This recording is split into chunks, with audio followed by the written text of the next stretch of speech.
इस कहानी में हमें 5000 साल पुरानी मम्मी जब वापस से बाहर निकाली जाती है तो वो अपने शक्तियों से पृथ्वी को खत्म कर देना चाहती थी। बहुत ही मजेदार मूवी है, तो लास्ट तक जरूर देखना। एक रिक्वेस्ट है गाइस, हम लोग का 1000 सब्सक्राइबर होने ही वाला है। मुझे विश्वास है कि आप लोग करवा दोगे। कहानी के शुरुआत में हमें 1127 ईस्वी में इंग्लैंड को दिखाया गया, जहाँ पर कुछ लोगों का ग्रुप एक रेड स्टोन को मरे हुए आदमी के साथ दफन कर देते हैं। इसके बाद सीन शिफ्ट हुआ प्रेजेंट में, जहाँ पर खुदाई के दौरान वो मकबरा उन्हें फिर से मिल जाता है। वहीं पर एक ऑफिसर हमें मिस्र के एक राजघराने की कहानी सुनाता है, जिसमें एक राजा और उसकी एक बेटी थी जो कि बुद्धि से चालाक और बल से ताकतवर थी। अपने पिता के बाद मिस्र की गद्दी वही संभालने वाली थी, जिसका नाम एमिनेट था। पर उसकी जिंदगी में एक बहुत ही खराब मोड़ आया। राजा की दूसरी पत्नी से एक बेटे ने जन्म लिया। एमिनेट समझ गई थी मुझे अब गद्दी मिलने वाली नहीं है, तो एमिनेट किसी भी हालत में उस गद्दी को छीनना चाहती थी। गद्दी के लोभ में उसने मौत के देवता की पूजा करना शुरू कर दी। मौत के देवता ने उसे एक खंजर दी, जिसकी मदद से एमिनेट उस गद्दी को हासिल कर सकती थी। एमिनेट अपने माता पिता को मारने के बाद अपने प्रेमी के शरीर में वो खंजर डालने लगती है, जिसकी मदद से वो दोनों अमर हो जाएंगे। पर मिस्र के कुछ सिपाही उसे रोक देते हैं और एमिनेट को जिंदा मम्मी के रूप में बदलकर एक कब्र में बंद कर धरती के नीचे छिपा दिया गया था। फिर हमें प्रेजेंट टाइम को दिखाया गया, जहाँ पर दो व्यक्ति किसी खजाने की तलाश में थे, पर जहाँ पर खजाना मिलने की गुंजाइश थी वहाँ पर बागियों का कब्जा था। दोनों में से एक व्यक्ति जिसका नाम निक था, वो उनसे लड़ने का फैसला करता है। निक का दोस्त भेल उसे रोकता है, पर वो नहीं सुनता। इसके बाद दोनों उस गांव में चले जाते हैं, पर बागी उन पर जोरदार हमला करते हैं। तो निक और भेल उनसे बचने के लिए यूएस आर्मी की मदद लेती है। एयरफोर्स के हमला करने के बाद वहाँ पर एक बहुत बड़ा गड्ढा हो जाता है और वो खजाना उसी में था। इसके बाद आर्मी ऑफिसर वहाँ पर आ जाते हैं, जिनके साथ एक लड़की भी थी जिसका नाम जेनी था। आर्मी ऑफिसर उन्हें निक और भेल के साथ गड्ढे में भेज देते हैं। वो गड्ढा बहुत ही विशाल और भयावह था। वहीं पर उन्हें एक कॉफिन मिलता है, जिसके निकलते ही वहाँ पर बहुत सारे मकड़े आ जाते हैं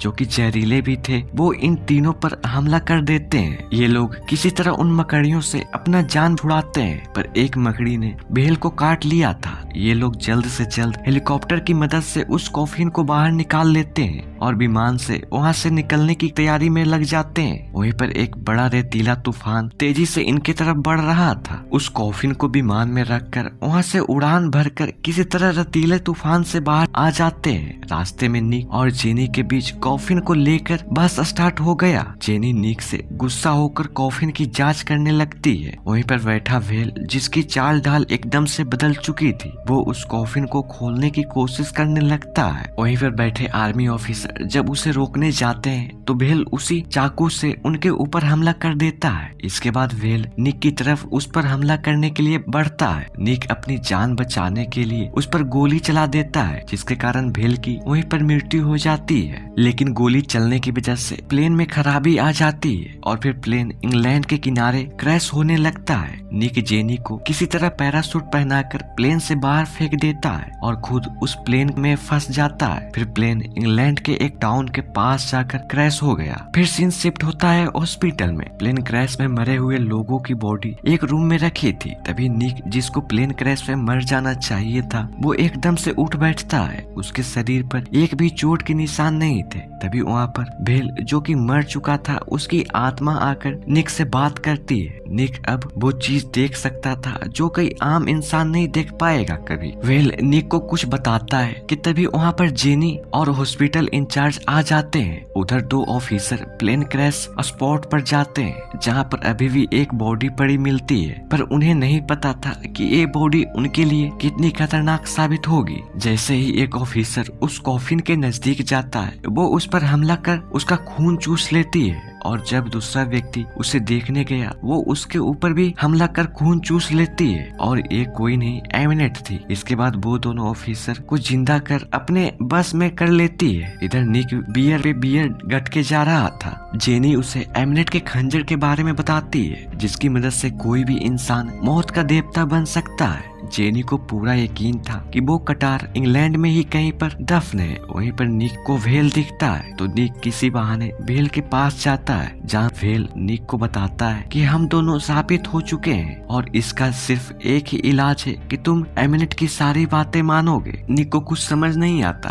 वो घबराकर उस जगह से बाहर आ जाता है। वो एक गाड़ी से टकराने ही वाला होता है कि तभी जेनी वहाँ पर आकर उसकी जान बचा लेती है। निक एमिनेट के बारे में जेनी को सारी बातें बताता है। तभी निक को आइसोलेशन स्टार्ट हो जाता है और उसे वो ताबूत दिखने लगता है। इसके बाद वो लोग प्लेन क्रैश वाली जगह पर पहुंच जाते हैं। निक को पता था कि एमिनेट कहाँ पर है। तभी उसे वहाँ पर एमिनेट दिखती है। वो खुद को एक चर्च में पाता है। तभी उसे कुछ लोग उठाकर डेस्क पर रख देते हैं और वहाँ पर आगमन होता है एमिनेट का। वो उसके शरीर को चेक करने लगती है और फिर वहीं पर रखे एक मूर्ति को तोड़कर उसमें से खंजर निकालकर निक के अंदर डालने ही वाली थी कि वो देखती है कि खंजर में रेड स्टोन नहीं है। तभी वहाँ पर जेनी आ जाती है तो वो निक को छोड़कर जेनी पर हमला कर देती है। लेकिन किसी तरह निक और जेनी गाड़ी से वहाँ से भाग निकलते हैं, पर एमिनेट ने उसका पीछा अभी भी नहीं छोड़ा था। वो निक के गाड़ी के ऊपर हमला कर देती है, पर तभी वहाँ पर कुछ ऑफिसर आकर एमिनेट को बंदी बना लेते हैं और फिर निक को बेहोश कर अपने हेड के पास ले जाते हैं। ये वही व्यक्ति था जिसे हम लोगों ने मूवी के शुरुआत में देखा था। वो अपना नाम निक को हेनरी बताता है। वो अपने बीमारी के बारे में निक को बताता है, जिसके कारण वो इंसान से जानवर बन जाता था। हेनरी निक को एमिनेट के पास ले जाता है। निक की फ्रेंड जेनी असल में हेनरी के लिए काम करती थी। एमिनेट निक को अपने साथी के बारे में बताती है कि वो मारा गया था और तुम उसकी जगह लोगे। उस खंजर से इंसान मरता नहीं बल्कि जीते जी देवता बन जाता है और मैं तुम्हें देवता बना कर रहूंगी। हेनरी और जेनी उसे एमिनेट से दूर रहने को कहते हैं। इसके बाद जेनी निक से माफी मांगती है। उधर सारे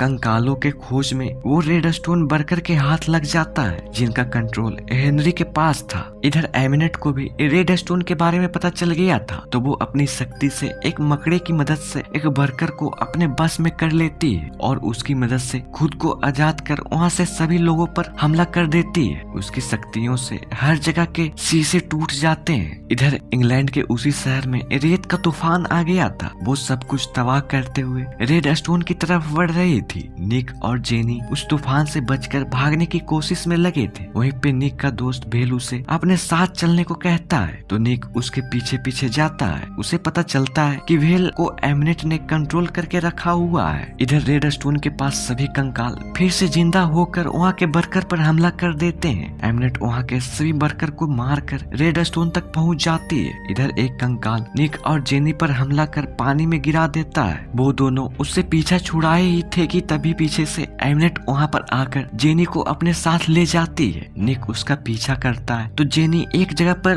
उसे बेहोश मिलती है। वो उसके पास जाकर बाहर निकालता है, पर तब तक जेनी की मृत्यु हो चुकी थी। तभी वहाँ पर एमिनेट आती है और किसी तरह निक को अपने बस में करने की कोशिश करती है, पर निक उस पर हमला करता है तो एमिनेट गुस्से में आकर पलटवार करती है, जिसके कारण वो बहुत ज्यादा घायल हो जाता है। वो निक को किसी तरह समझाने की कोशिश करती है, पर निक चालाकी से उसका खंजर छीनकर जमीन पर उसे पटकता है, पर एक बार में उस खंजर का रेड स्टोन नहीं टूटता। एमिनेट उसे बताती है कि खंजर के टूट जाने से मुझे कुछ नहीं होने वाला, लेकिन अगर तुम उसे अपने शरीर में डालोगे तो तुम्हारी गर्लफ्रेंड जेनी और भेल वापस से जिंदा हो सकते हैं। तो वो कुछ देर सोचकर उस खंजर को अपने शरीर में डाल लेता है, जिसकी मदद से वो मौत का देवता सेथ बन गया था और उसकी शक्ति से एमिनेट पर हमला कर उसकी शक्ति खींच लेता है, जिसके कारण एमिनेट की वहीं पर मृत्यु हो जाती है। इसके बाद निक जेनी के पास जाकर उसे अपनी शक्ति से वापस जिंदा कर देता है। जेनी जागने के बाद देखती है कि निक अपने कंट्रोल में नहीं है। वो जेनी को चोट नहीं पहुंचाना चाहता था। इसके बाद निक चुपचाप वहां से चला जाता है। फिर इन सब के बाद एमिनेट को वापस से कॉफिन में डाल दिया जाता है। उधर निक अपने दोस्त भेल को जिंदा कर अपने साथ किसी खोज के लिए ले जाता है, जो कि मिस्र का पिरामिड था। और फिर इसी के साथ ये मूवी यहीं पर खत्म हो जाती है। तब तक के लिए bye bye, God bless you all.